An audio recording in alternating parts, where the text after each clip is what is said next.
Welcome to Results by Design, UX Insights for Business Leaders, the podcast that dives deep into the world of UX design, strategy, and insights. Tune in, take action, and design your way to success. Hi, everyone. I'm Craig. And I'm Michael, and we are your hosts for the Results by Design podcast. Yeah, for those of you that don't know who we are or may not know us, I'm going to introduce Michael. We're switching it up a little bit. So Michael's the director of UX at UpTop. He's been a designer for 20 plus years with experience in-house in marketing and product design, and then in consultancy with across B2B and B2C industries. I would say he's a unique combination of visionary and integrator. For those of you that are familiar with EOS, definitely with the T-shaped experience, which lends a lot of value to us and to the clients. And you know, I was thinking about in his role, Mike wears a lot of hats. He's a director, a strategist, consultant, coach, mentor, advisor. But you know, outside of work, Mike's a big time DIYer, big sports fans, go Seahawks, and a food lover. And he's a husband and dad to 3 boys that keep him really busy. And genuinely, Mike's one of my favorite people. Hey, thanks, Craig, for the very kind words. So Craig is the head of business for UpTop, but he's way more than that. He's a great listener, a strategic thinker, and most of all, a true leader to all of us on the team. These traits are accompanied by his extreme grace and humbleness, if you know him well. But beyond work, I just love chatting up sports with him, sharing stories about our own DIY projects, but most of all, above all else, trading stories about our kids, as he also has 3, but adorable girls, including twins. He is a true mentor and a friend to me, and for the past 10 years, I've been privileged to be working alongside him. Man, thanks for that kind intro, Mike. I'm going to have to share that with my girls so they know Daddy's some kind of superhero. Well, Mike, why don't you tell the audience what's top of mind for you today? Yeah, I'm really excited about our podcast, and I know you are as well. Yeah, I'm excited. I think it has a cool title. I'm excited about the theme. So let's jump on in. Let's start with that title, actually. So I know when we were coming up with some title options, the one we landed on just clicked with us. Could you describe to the audience why we chose the name of our podcast? Yeah. So Results by Design, you know, this is actually the tagline of the agency that I worked for that UpTop acquired back in 2013. And that tagline always resonated with me, and it felt like a perfect fit for this podcast, for our podcast. Kind of the backstory is when I got into the UX industry back in 2009, I was drawn to the idea that design, you know, specifically UX design, could generate positive business results, you know, identifying and reducing friction points, increasing conversion and revenue, increasing customer loyalty and satisfaction. And that all really hit home because I wasn't necessarily looking at it from an art perspective, but from a business perspective. And, you know, how can UX design create value and results? It's really, from our perspective, if you look at organizations through the lens of a Venn diagram, you know, where the business is one circle, technology is the other circle, technical constraints, and then the brand and design is the other circle. In our view, UX and UX strategy sits right at the center. And the more closely that you can align the 3 circles, the larger impact and greater value that UX leadership, UX strategy, and execution can create. And then, you know, ultimately, the objective of every design or digital project or digital transformation initiative is to, you know, sell more, sell faster, and be more profitable, you know, from the business's perspective. So the type of work that we do, creating results by design, in our eyes, is what we get to do every day. Yeah, those are great points. Last question about this. The podcast title itself could have easily said UX Insights for Design Leaders, but we specifically chose business leaders. You want to describe why? You know, there's so much great content already out there for design leaders. If you just Google best podcast for UX designers, you'll see for yourself. And there's, The Future with Chris Do, which has got great video content, podcasts, frameworks, toolkits for agency leaders and solopreneurs, freelancers. And then there's books out there like Creative Strategy and The Business of Design by Douglas Davis.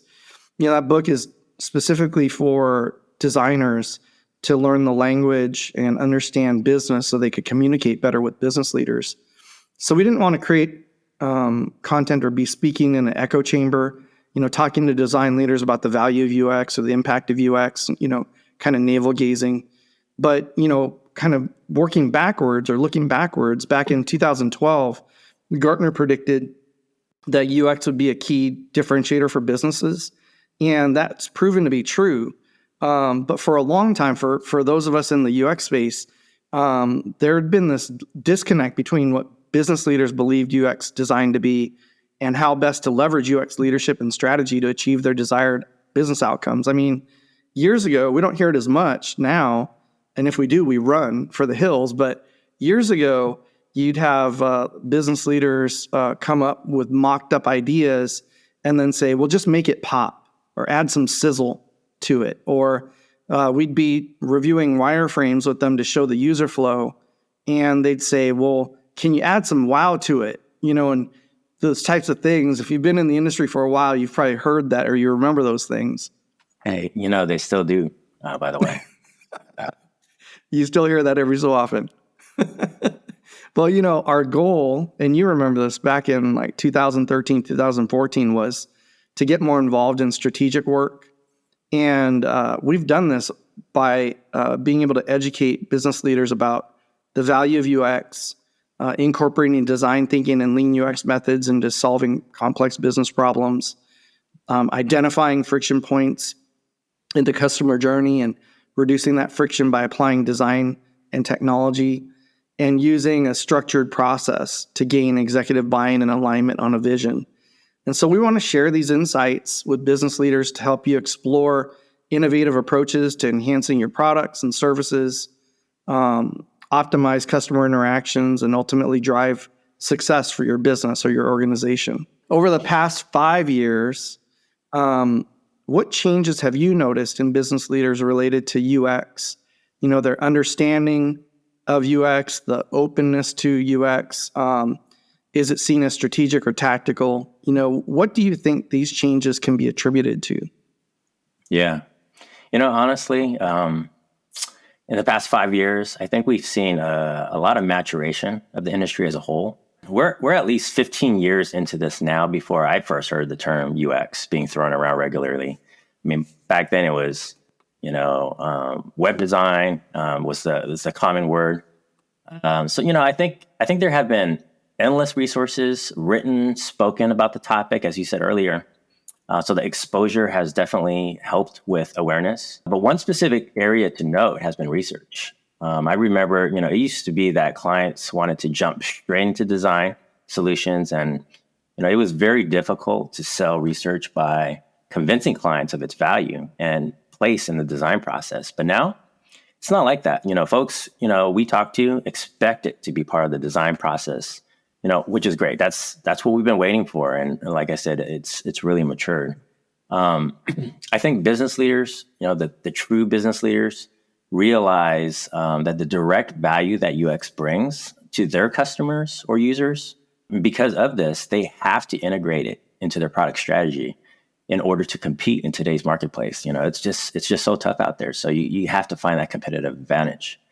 And as you said earlier, Craig, the more you pull together, the business part of it, technology and design, to really achieve that maximum UX in the middle, this equals results. And, it's a proven formula for achieving business outcomes. Yeah, those are great insights, Mike. I think you've hit on something that we can actually dive deeper on in another podcast about research, and looking forward to digging into that. How can business leaders tap UX methods, leadership, strategy, design to help them accomplish their business objectives? I'll ask you, and then maybe I'll chime in a little bit as well. Yeah, that's a great question, something we're always thinking about. So first off, I think that if they traditionally have been a user-centric organization, they need to trust the process. If they don't truly believe in the process, the project or the initiative will fail before it even starts. Secondly, if they're working with an external firm like UpTop, for example, you need to find a partner that has an approach that aligns with your organizational needs. So, for example, we practice a lot of design thinking and lean UX principles that generate results and outcomes quickly, which our clients absolutely love. But often, though, time is a constraint for our clients, and they can't spend months on out doing research without seeing actionable insights. So, on the contrary, if an organization uses a resource from within, whether it's hiring new or leveraging existing resources, making sure that the person or person has research and UX capabilities. Sometimes you see organizations turn to, like I said earlier, web designers or, worse, graphic designers. No offense, I used to be these folks. But you need to possess the right capabilities in order to be successful. And lastly, you need to start small. Finding a project that's manageable in size so you can deliver quick wins. If you could tie your efforts directly to results, this will give you and leadership the confidence. And I think the proof that you need to scale UX to more initiatives across the organization. So what about you, Craig? Is there anything you want to add? I was thinking about this. I think I have kind of like a top four. First, I would say it's nearly impossible to hire an army of one. And to your point about making sure that if you have one resource that you've brought in, for budget, for headcount reasons, et cetera, it's really challenging to find that one designer that has all the skills that you need in terms of research, strategy, design, from a UX and a visual perspective, which all ties together, the information architecture capabilities and all that. And so really thinking about what it is you need most and maybe evolving that construct of your team or working with an outside agency to get you to that spot to then pull in your in-house person. So that'd be the first one. I think secondly, from a leadership perspective or executive perspective, involve UX early to help shape the strategy for the product. And also, whether it's a web app, a mobile app, a SaaS application, if it's B2B or B2C, or your website that you use to market and sell these things, they all need to be looked at as a product. And they're living, breathing. They need to be iterated upon and improved. And then third is, sometimes you need to know that you got to slow down to speed up. And what I mean by that is a lot of times there's a budget, there's a goal, there's a target, and you just start running toward it as an organization.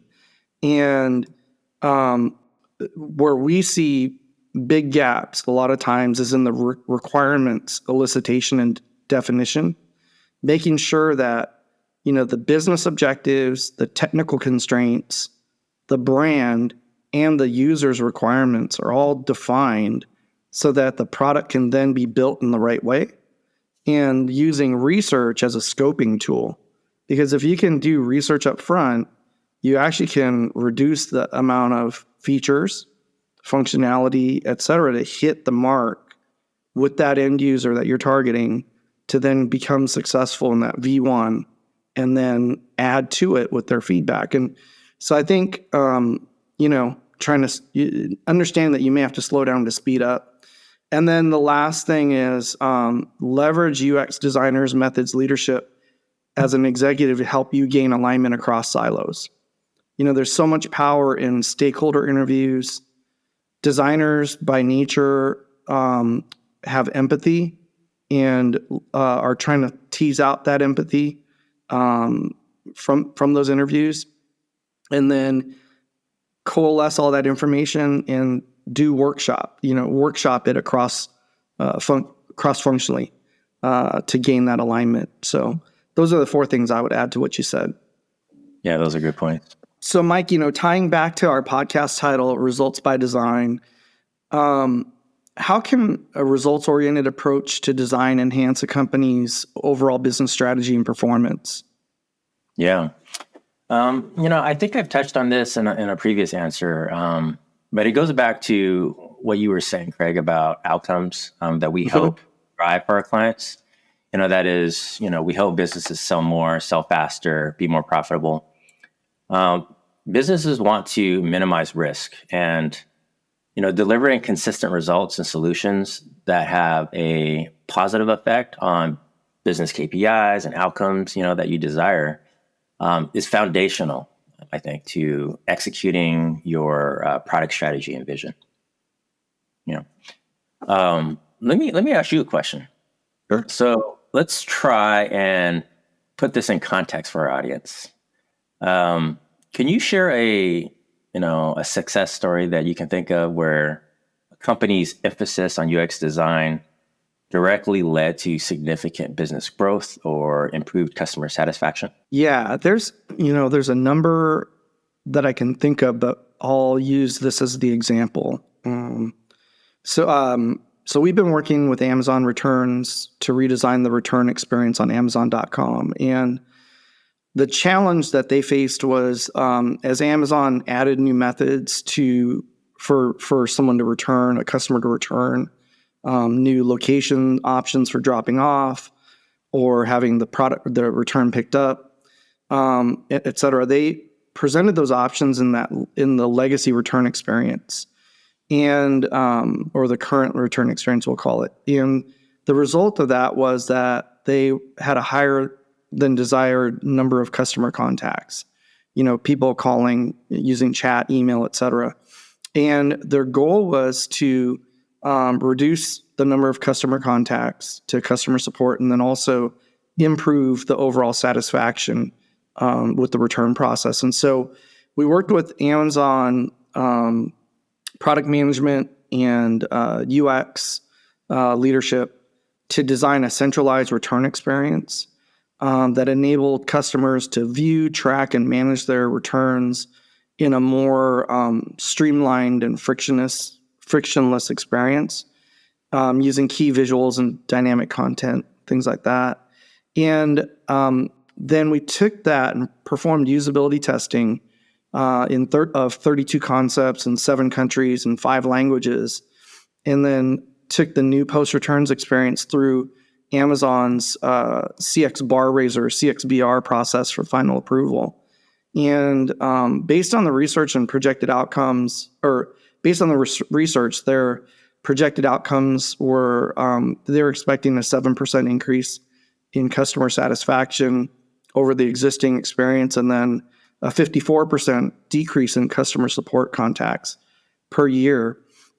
And when they launched the new experience, the new experience has actually outperformed those projections, and that equals multiple millions of dollars in reduced operating costs, and increased customer satisfaction equals more sales, because that customer satisfaction and trust in the return process for them drives more purchases by customers.